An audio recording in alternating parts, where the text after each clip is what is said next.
बार है। लेकिन देखो हम उनका के कहता नहीं भोजपुरी भाव में 25 ग्राम दे दे। अरे संतोष कोटेदार जी के तरफ से बहुत रुपया पुरस्कार। देखो हम तोहरा के कहता नहीं।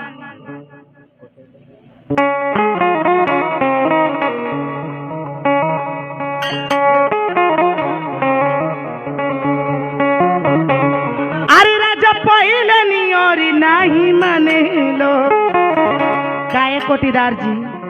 अब वो बात ना रह गल का हमरे में कि हमारे और पलट के ना ताकेला तू।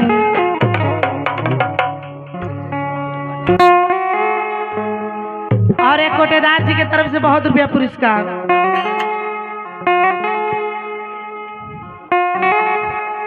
ये पुरस्कार आयल है लेकिन कोटेदार जी के कहता नहीं हो।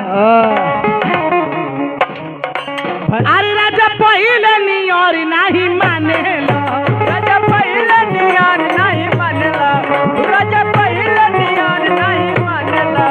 अपन में और के गोर लेखा जाने लो। अपन में हर के गोर लेखा जाने लो। कमी भइले बलम तहर प्यारी कुछ लावेला सामान ना सिंगार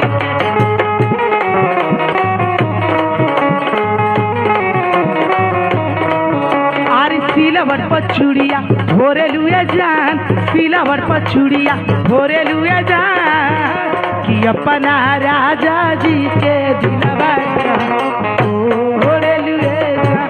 अपना राजा जी के दिलवा भोरे लुए जान। अपना राजा जी के दिलवा भोरे लुए जान। राजा पहले नहीं और नहीं माने लो। पहले नहीं और नहीं मानेला। राजा पहले नहीं और नहीं मानेला। अपन में हर के गए लेखा जाने लो। अपन में हर के गए लेखा जानेला। अपन में हर के गए लेखा जानेला। कमी भइले बलम तहर प्यारी में कुछ लावेला सामान ना सिंगार के।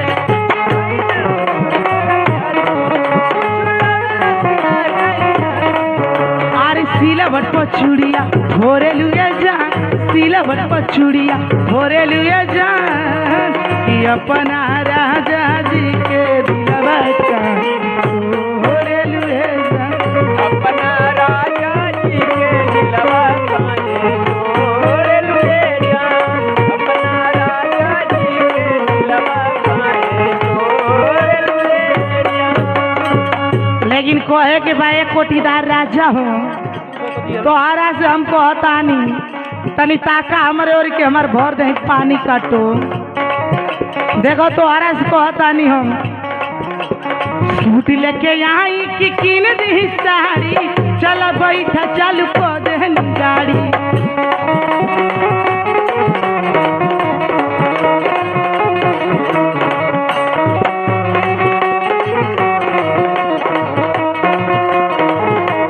महिला न जाई के बजरिया से एको सड़िया बोलो।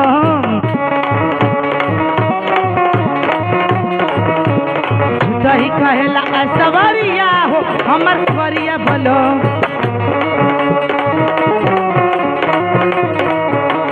झूठा ही कहेला सवरिया हो हमर कोरिया बोलो।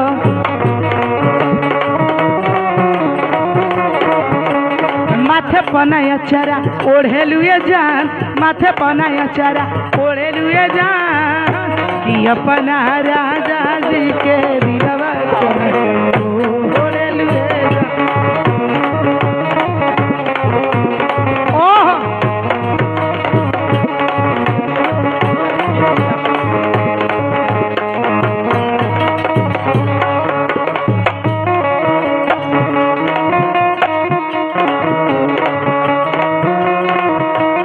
अपना राजा जी के दिलवा ओढ़े लुए जान।